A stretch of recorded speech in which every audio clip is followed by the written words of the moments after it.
예수님을 만났던 사람들이 많습니다. 그 가운데 과거에 참 가슴 아프고 불행한 삶을 살았는데 예수님을 만나 완전히 변화된 인물들이 많이 나오죠. 그 가운데 몇 명의 여자를 꼽으라면 저는 한 3명 정도 뽑으라면 막달라 마리아 뽑겠습니다. 7 귀신 들렸는데요, 예수님을 만나 치유받고 평생을 주님 사랑하고 자기의 소유를 팔아가면서 선교 헌금 드리고요, 또 이렇게 섬기게 되고 부활의 첫 증인 되었습니다. 또 한 여인은 과거에 남편이 5명이었습니다. 지금 6번째 남편하고 삽니다. 많은 사람들의 구설수에 오르고요, 또 입방아에 오르고 대인기피증이 생겨서 남들이 물길로 나오지 않는 그 정오쯤에 참 해질무렵에 나와서 수다 떨고 이렇게 여자들이 모여가지고 막 이렇게 하는, 그게 끼지 못하고요, 아무도 나오지 않는 뜨거운 오침 시간에 그 한낮에 물길을 놓을 수밖에 없었던 그 수가성 여인, 남들 보기 피했어요. 남들의 이목을 피해서 놓을 수밖에 없는 여인인데 예수님 만나고 어떻게 달라집니까? 물동이 버려두고요, 집마다 문을 두드리고 내가 메시아 만났다, 내가 메시아 만났다, 나와보세요. 전도왕 되었습니다. 또 한 명의 여자가 오늘 본문에 나오는 간음하다가 현장에서 잡힌 여자입니다. 나도 너를 정죄하지 않는다, 다시는 죄를 짓지 말라, 완전히 변화된 여자입니다. 오늘 본문은 7장과 8장 사이에 끼어있는 내용인데요, 배경은 유대인의 큰 명절인 초막절 그 기간에 일어난 일입니다. 초막절은 이스라엘 백성들이 광야 40년 조상들이 그 천막치고 살았던 그 일을 기억하면서 하나님의 구원의 은혜를 생각하는 그 기간이기도 합니다. 오늘날도요, 아파트에 사는 사람들도요, 베란다에서 이렇게 나뭇잎을 위에다 올리고요, 그렇게도 일주일을 지냅니다. 초막절 그렇게만 지내는 것이 아니고요, 2가지 큰 일들을 성전에서 합니다. 물 붓기 하고요, 이렇게 이 촛대를 해가지고 불을 활활 이렇게 붙여 놓습니다. 사진 한번 띄워주실래요? 저렇게 성전에 불을 붙여 놓습니다. 당시에 고대 사회니까 전기불이 없는 시대 아닙니까? 성전에 저렇게 불을 붙여가지고요, 7일간 불을 붙여 놓습니다. 얼마나 불이 밝은지요, 밤에 나와가지고 사람들이 랍비들이 책을 읽습니다. 지금 불 밑에서 여자들은 나와가지고 거기서 바느질 합니다. 불을 환하게 비춰 놓습니다, 초막절 기간에. 그래서 8장에 보면 8장 12절에 이렇게 말씀합니다. 나는 세상의 빛이니, 이렇게 말씀합니다. 그러니까 이 초막절 기간 동안에 성전에 이렇게 불을 환하게 밝게 비춰 놓거든요. 그래서 예수님께서 나는 세상의 빛이다. 이스라엘 백성들은 초막절에 그 활발 타면서 밝게 비추는 그 빛을 보았습니다. 그래서 예수님께서 내가 세상의 빛이다 이럴 때 다른 평소 때 하는 게 아니고 초막절 기간에 이제 그렇게 이야기합니다. 그 빛하면 초막절 환하게 그 빛을 생각하거든요. 근데 이 주님이 내가 세상의 빛이다 이렇게 합니다. 또 하나는요, 성전에서 물 붓는 행사입니다. 실로암에서 물을 떠와가지고요, 일주일 동안 성전에 물 붓기를 합니다. 그래서 그 활활 타오르는 그 밝게 빛나는 그 빛하고 늘 일주일 동안 성전에서 그 실로암에서 물을 떠와가 물 붓거든요. 그래서 이때 예수께서 뭐라고 말씀하시느냐, 7장 38절에 나를 믿는 자는 성경의 이름과 같이 그 배에서 생수의 강이 흘러나겠다 이렇게 말씀합니다. 그러니까 이제 늘 물 붓는 그 모습 보고 주님이 그 기간에 내가 생수의 강이다 이렇게 말씀합니다. 활활 타오르는 그 밝은 빛을 보면서 예수님께서 내가 세상의 빛이야. 그 초막절 가운데 생수의 강, 또 내가 세상의 빛, 이렇게 말씀하면 딱 떠오릅니다. 그리고 이 초막절 기간 중에 뭐 하느냐 하면요, 백성들이요, 이 물붓기 행사 가가지고 자기 죄를 고하고요, 용서를 체험합니다.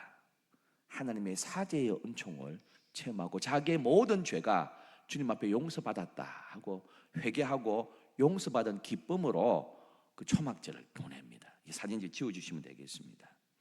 이러한 상황입니다. 이 초막절은 그 물붓기에 가면서 그 물로 자기의 모든 죄가 씻어지는 것을 경험하고요, 자기가 회개하고 용서받은 기쁨 가지고 생활하는 것이 초막절이고, 활활 타오르면서 밤에 환하게 비추는 그 빛을 보면서 세상을 비추고 불기둥으로 밤에 인도하셨던 그 하나님의 은혜를 기억하는 것이 초막절입니다.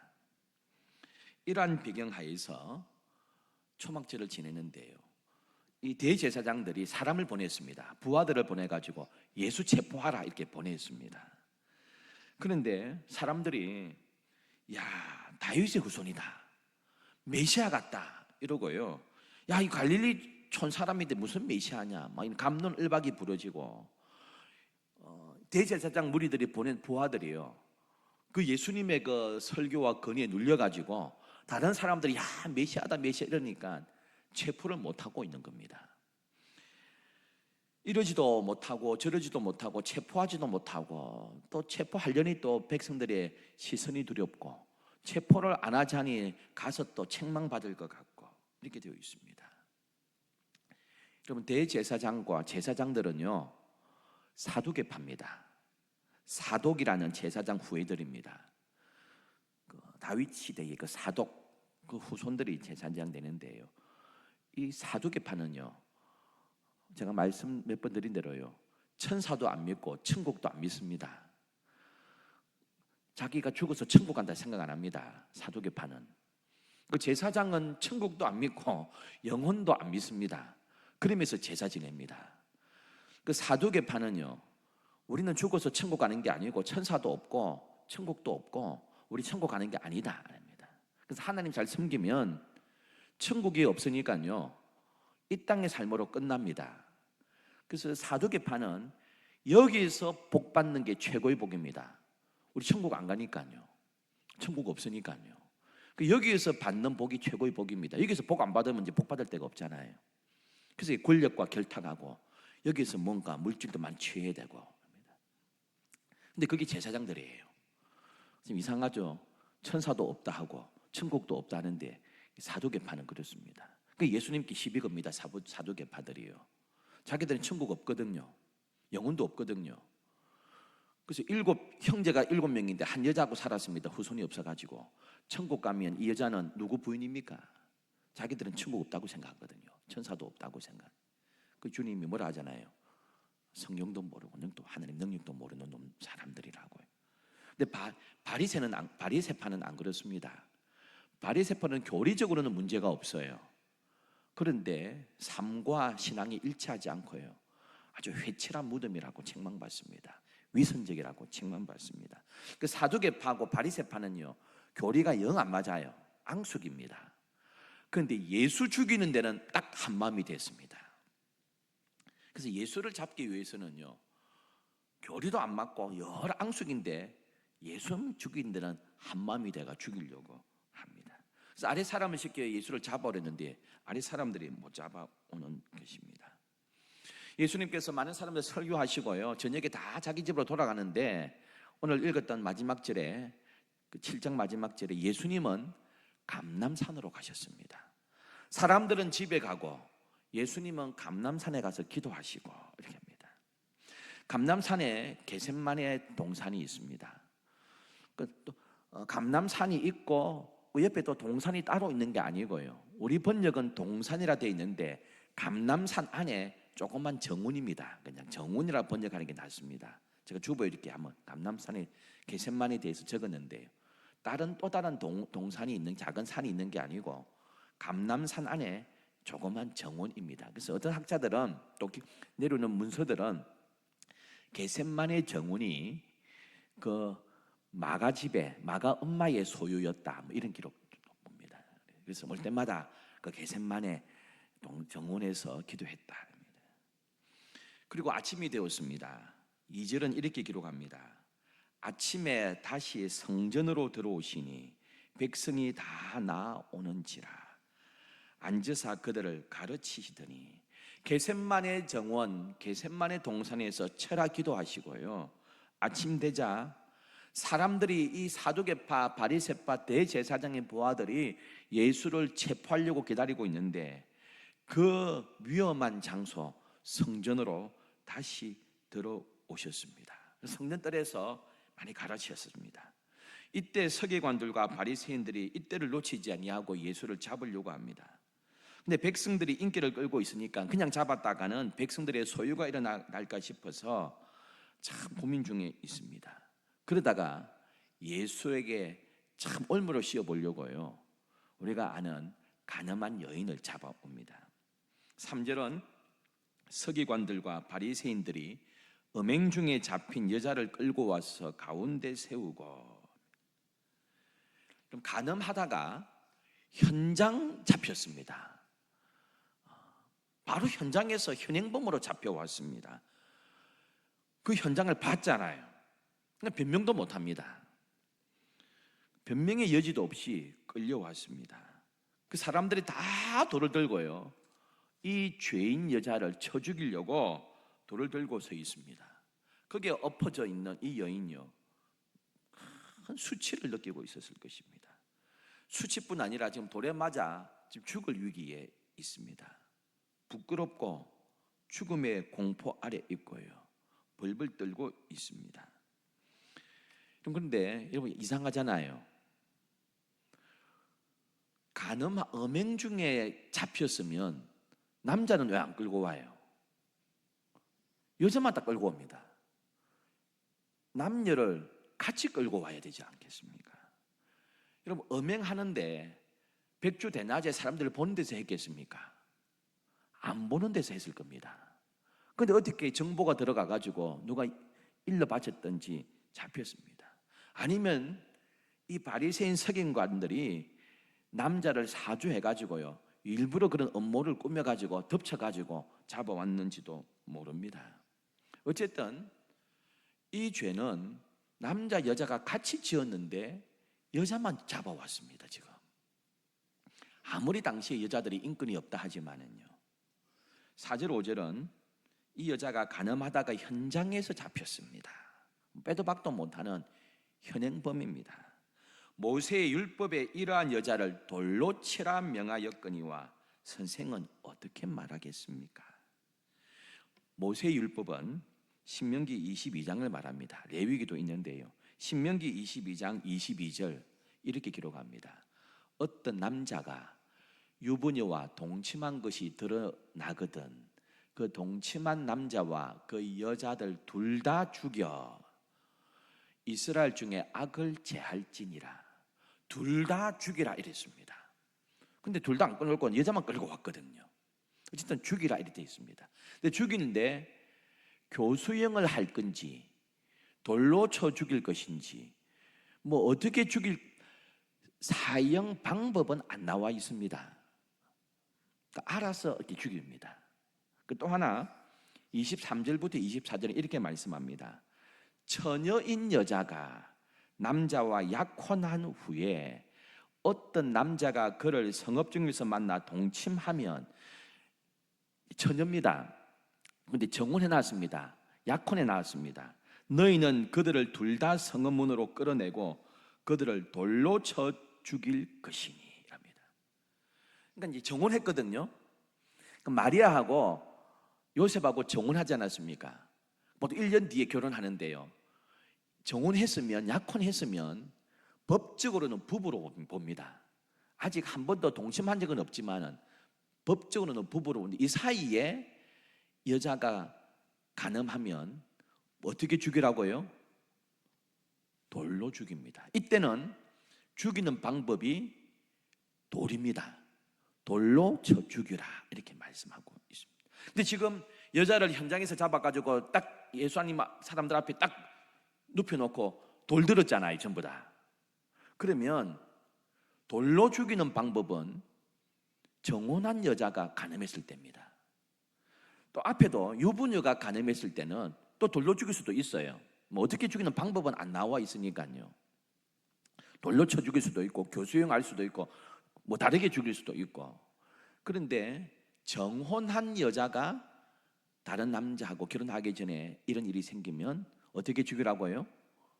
돌로 죽입니다. 그러니까 지금 이 정혼한 여잔지 돌을 다 들었으니까요.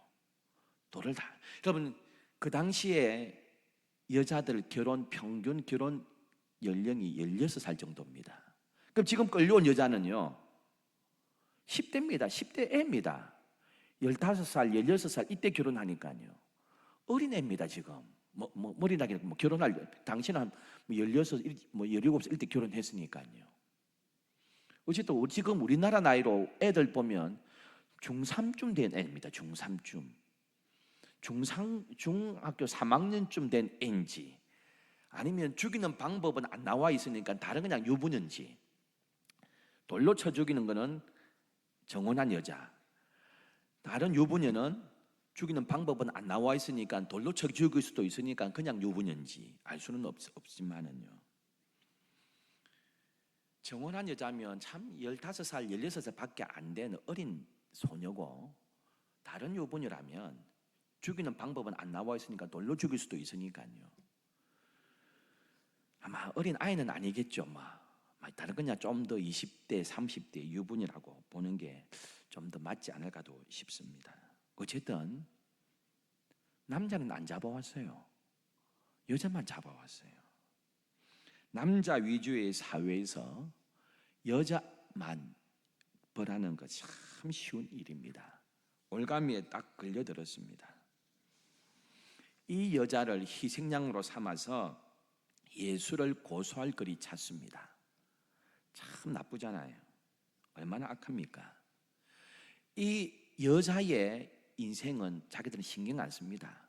여자가 어떻게 죽든지, 어떻게 망신당하든지, 어떻게 수치스럽든지 그가 아무 상관 안 하고 이 여자의 인생을 짓밟아 가지고 예수를 잡아가는데 앞장서고 있습니다. 근데 보세요. 돌을 다 들어가지고 이 죄인 죽어 마땅한 여자야 라면서 돌을 딱 들고 있습니다. 근데 방금 이 사람들이 뭐 했습니까? 초막절 아닙니까? 제가 설교 전에 성전 가가지고요, 하나님 제 죄를 용서해 주세요.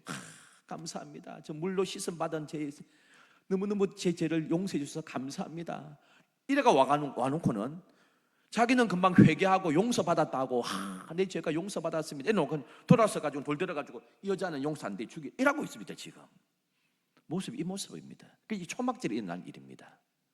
자기는 성전에서 용서해 주셔서 감사합니다. 내 죄를 용서해, 죽을 죄인인데 용서해 주시다니요, 할렐루야 이래놓고 돌아서가지고는 이 여자는 용서 못 받아 죽어야 돼. 이게 지금 오늘 배경입니다. 배경. 이 배경을 알면 참 무섭잖아요. 본문에 3가지 죄가 나옵니다. 간음하다가 잡혀온 여자 죄입니다. 정말 둘이 좋아서 그랬던지, 남자가 이 여자를 끌고 가지고 성폭행하다가 간음했다고 남자는 가라 하고 여자를 끌고 왔는지 알 수는 없지만은요, 분명한 것은 예수님께서 죄 없다고 한 적이 없습니다. 뒤에 다시는 죄를 짓지 말라 한 겁니까? 죄인이 맞습니다. 그런데 이게 드러난 죄인이잖아요. 돌 들고 있는 사람들은 드러나지 않았지만은 다 죄인들이 아닙니까, 여러분? 이 여자가 어떻게 그 다른 남자하고 간음했는지는 알 수 없습니다. 생계를 위해서 매춘할 수도 있습니다, 여러분. 지금 무슬림들은 공식적으로 부인 4명까지 두잖아요. 근데 무슬림 사회 가가지고요, 예수 믿었습니다. 그럼 부인 1명만 둬야 돼. 3명은 돌려보내. 이러면요, 사회적인 문제가 커집니다. 이 여인 3명은 뭐 먹고 삽니까? 몸 팔아야 됩니다, 여러분. 몸 팔아야 됩니다. 과거에 조선시대 말에 예수 믿었습니다. 첩을 2-3명 두었습니다. 그러면 조강지첩 빼고 나가 이러면 이 첩들은요 몸 팔아야 됩니다, 여러분. 너무 가난해가지고 매춘일 수도 있고요. 가난하다고 매춘하다고 용서받을 수는 있지만은요. 어쨌든 여인은 간음죄를 지었습니다. 들켰습니다, 여러분. 우리 모두가 몰래 카메라 곳곳에 숨겨놓고 우리 삶을 24시간 다 감시한다 보면요, 안 걸릴 사람이 누가 있겠습니까, 여러분? 담배 꽁초 버리다가 다 걸릴 거고요. 신호 위반하다가 다 걸릴 거고요. 가끔은 죄부터 시작해가지고요. 두 번째로요, 이 여자를 끌고 온 사람들이 있습니다. 서기관들과 바리새인들, 종교 지도자들입니다. 예수님을 함정에 빠뜨리기 위해서요, 이 불쌍한 여자를 이용했습니다. 자기들의 목적을 달성하기 위해서는요, 다른 사람의 인격과 삶 안중에 없습니다. 오히려 자기의 목적만 달성할 수 있다면 남을 짓밟고 남을 어떻게 하든 안중이 없는 사람들입니다. 참 나쁜 사람들 아닙니까, 여러분? 세 번째로, 이 여인에게 온갖 비난과 욕설을 퍼부으면서 돌을 던져 죽이려고 하는 사람들의 죄입니다. 마음속으로 이렇게 생각했을 겁니다. 이런 여자 죽어야 돼. 그래야만 이 사회에 더 악이 퍼지지 않아. 뿌리째 뽑아내야지, 일벌백계 해야지 우리 사회가 깨끗해질 거야. 이렇게 하고 있습니다. 어제부터 수영로 교회에서 전국 목사 장로 기도회를 하고 있습니다. 내일까지 합니다.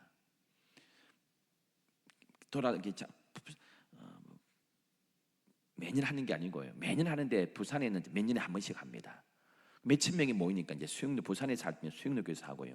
서울에서는 큰 교회가 몇 개 있으니까 하고요.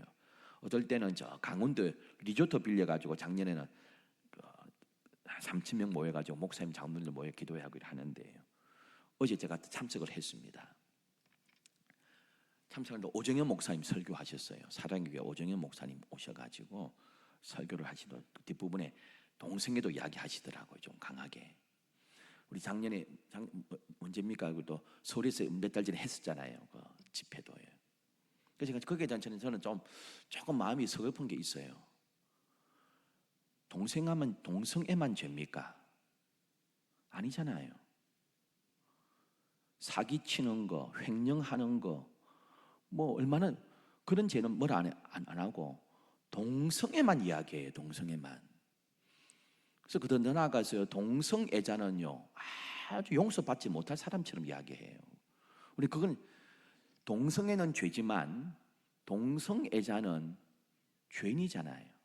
품어야 될 사람이잖아요. 우리가 동성애자가 교회 오면 우리가 받아야 되겠어? 안 받아야 되겠습니까?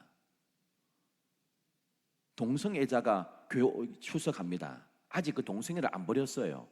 오면 네 동성애 버리고 우리 남산제일교 오라 이렇게 해야 되겠습니까?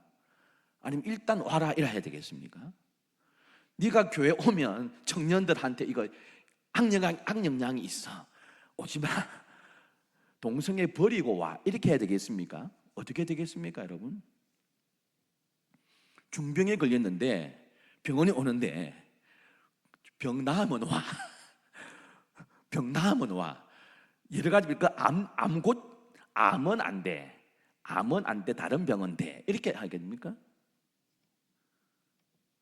저는 좀 불만인 게요. 좀 안타까운 게 우리 한국 교회가 동성애에 대해서 크게 반대하면서 동성애만 반대하면 모든 게 해결되는 것처럼, 다른 죄는 아주 작은 죄인 것처럼, 정말 안타까운.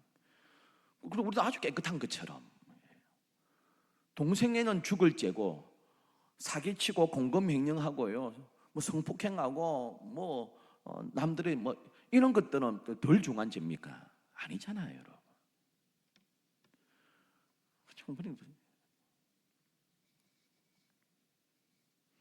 이들은 돌들을 가지고요, 이 여자 죽이면 사회가 깨끗해져 이라고 있습니다. 죽여야 돼. 다 죽일 준비하고 있습니다. 금방 성전에서 하나님 내 죄를 용서해 주셔서 감사합니다, 사제의 기쁨 가지고 돌아서 가지고는요, 니는 용서 못 받아 이라고 있지 않습니까? 내 죄는 용서받지만 네 죄는 용서 못 받아. 내가 속으로 살인하고 속으로 미워하는 이거는 용서받아. 그런데 가늠한 거는 안 돼 이라고 있습니다. 내가 사기치고 살인하고 미워했던 거는 용서받지만은 동성애는 안 돼. 이건 아니잖아요. 이 사람들, 돌을 들고 있는 사람들 죄인들입니다. 큰 죄 짓고 있습니다. 이런 상황에서요 뭐라고 하느냐면 이렇게 하고 있습니다. 7절에 그들이 묻기를 마지 아니하는지라. 이 말은 뭐냐 하면요, 계속 물었다는 겁니다. 계속 예수께서 대답할 때까지 어떻게 할까요? 왜 대답 안 해요? 빨리 대답해 보세요. 예수요, 뭐 하면 됩니까? 예수님께서 말할 때까지 계속 다그쳤다는 겁니다. 말하고 기다려보자 이게 아니고요, 말하고 빨리 말하요. 빨리 말하시오. 어떻게 하면 돼요? 이 말이 묻기를 마지 아니하는지라.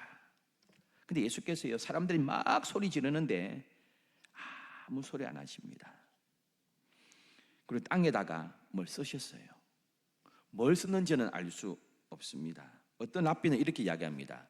둘러서고 돌을 들고 있는 사람들의 그 죄목을 하나씩 A, 니는 무슨 죄, B는 무슨 죄, C는 무슨 죄, D는 무슨 죄, 이렇게 적었다 하는 학자들도 있습니다. 아니면 뭘 적었는지는 알 수는 없어요. 추측만 할 뿐입니다. 다 생각이 이제 꼼짝없이 예수 걸렸다, 죽이라 하면 평소에 그런 말 했는데, 사랑과 용서를 이야기했는데 그냥 보내라 하면 모세 율법에 걸리고요 했습니다. 예수님은 결코 이 여자 보고 죄가 없다 하지는 않으셨습니다.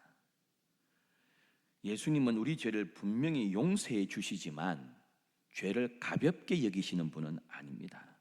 죄를 용서하는 것과 죄를 인정하는 것은 다릅니다. 예수님은 모세의 율법이 틀렸다고 말씀하지 않았습니다. 이 여인이 죄를 지은 것과 모세의 율법이 옳다는 것 부정하지 않습니다. 너희 중에 죄 없는 자가 먼저 돌로 치라 했습니다. 전혀 예상하지 못한 답을 말씀하셨습니다. 그럼 이때 충격받은 사람들이요 어떤 반응합니까? 9절은 이렇게 말씀합니다. 그들이 이 말씀을 듣고 양심의 가책을 느껴, 그 다음부터 중요합니다. 제가 볼 때는요, 어른으로 시작하여 젊은이까지 하나씩 나가고. 누구부터 돌을 내려놨습니까? 어른으로부터 시작했습니다. 다 흥분하고 있었는데요, 제정신을 딱 제일 먼저 차린 사람이 어른이었습니다. 어른이 돌을 들고 있다가 양심의 가책을 제일 먼저 받았습니다. 돌을 내려놓고 돌았습니다. 이랬더니 중년이 그럽니다. 청년이 그럽니다. 젊은이들이 돌을 내려놓기 시작했습니다. 어른이 중요합니다, 여러분. 어른이 어떻게 행동하느냐, 어른이 어떻게 반응하느냐가 더 중요합니다, 여러분. 교회도 마찬가지입니다. 어른이 중요합니다.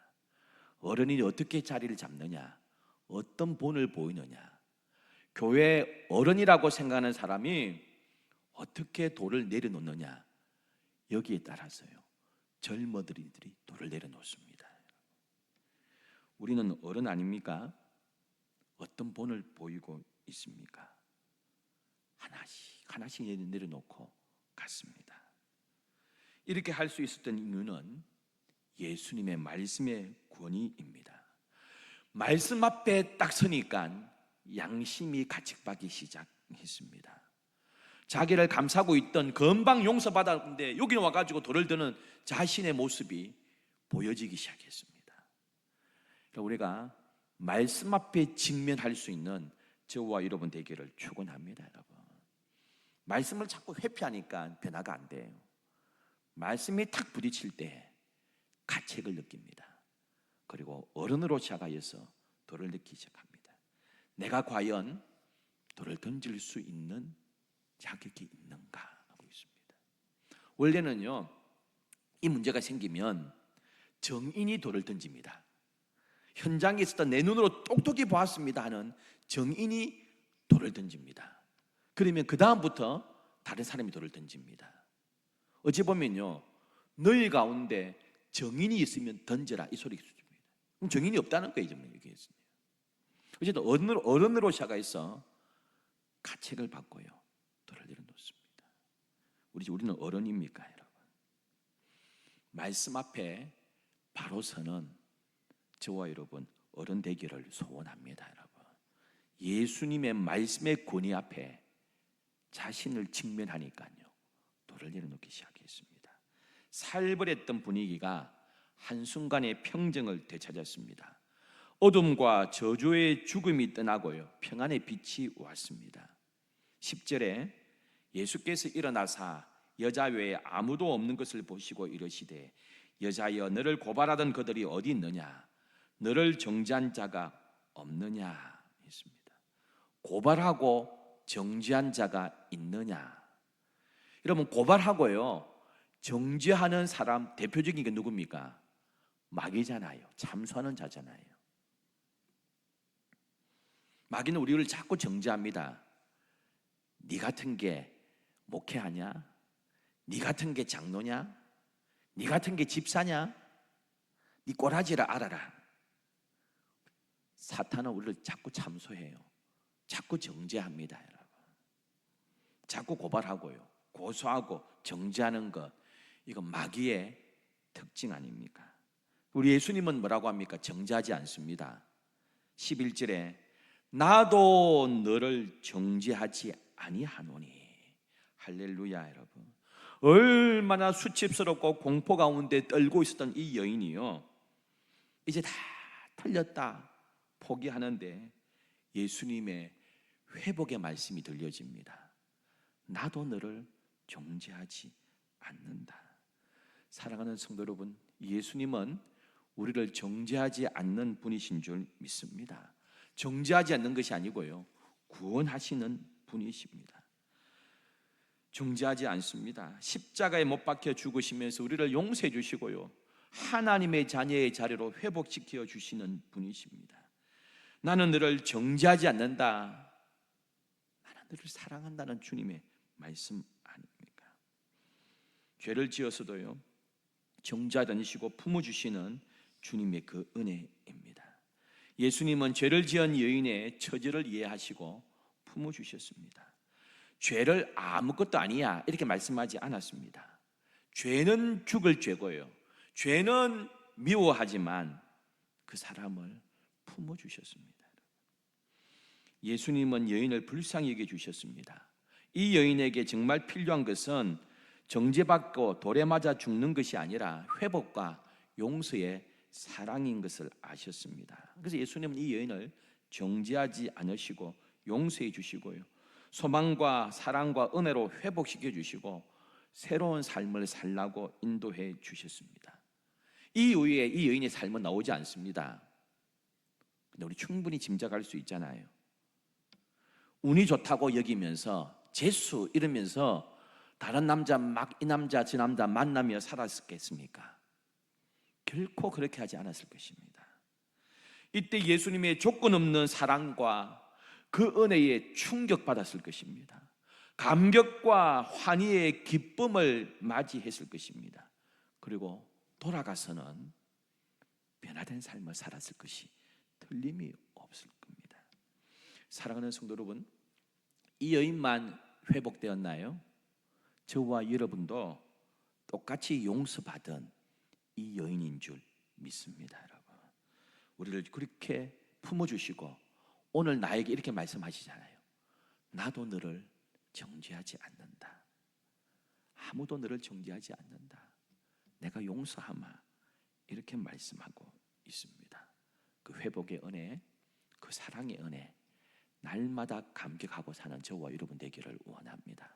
이어지는 말씀이 뭐라는 줄 아세요? 딱 돌아서 일어서가 이렇게 딱 말씀합니다. 내가 세상의 빛이다. 12절은 그렇게 말씀합니다. 저 활활 타고 있는 저 불의 빛을 봐라. 내가 빛이야. 내가 온 세상의 어두움을 물러가게 한다. 여러분, 이 예배당을 가득 채울 수 있게 뭐가 있습니까? 5만 원짜리로 이거 어떻게 가득 채우겠습니까? 가득 채울 수 있는 건요, 촛불 하나면 가득 채웁니다. 빛으로 찹니다. 전등 하나면 빛이 가득 찹니다. 어둠이 순식간에 물러갑니다. 내가 세상의 빛이니라. 이어지기에 12절에 바로 내가 세상의 빛이야, 어둠을 물리치는 빛이야 말씀합니다. 그 빛 아래에서 사는 저와 여러분 되기를 축원합니다. 하나님 아버지, 방금 성전에 들어가서 성전에 그 뿌려주는 물을